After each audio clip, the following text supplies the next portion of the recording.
ପଖାଳ ଭାତ, କଲରା ଭଜା, ଶାଗ ଭଜା, ଏଠି ଆମ୍ବୁଲ, ପିଆଜ, ଭେଣ୍ଡି, ଏଠି ବାଇଗଣ, ଆଳୁ ଆଉ ରସୁଣ ପକେଇ ଚକଟା ହେଇଛି ଗୋଟେ।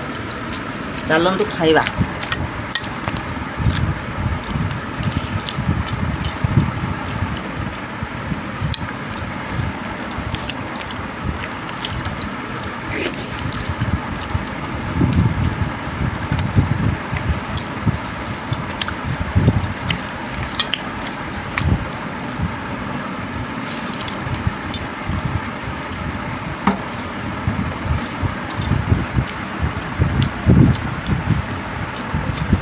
ଖରା ଦିନରେ ପଖାଳ ଯେତେ ଶାନ୍ତି ଗରମରେ ନାହିଁ।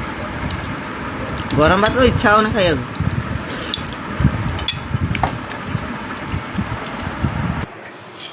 ଖିଆ ସଇଲା, ଚାଲନ୍ତୁ ଟିକେ ରେଷ୍ଟ ନେବା। ରହିଲି। ଜୟ ଜଗନ୍ନାଥ।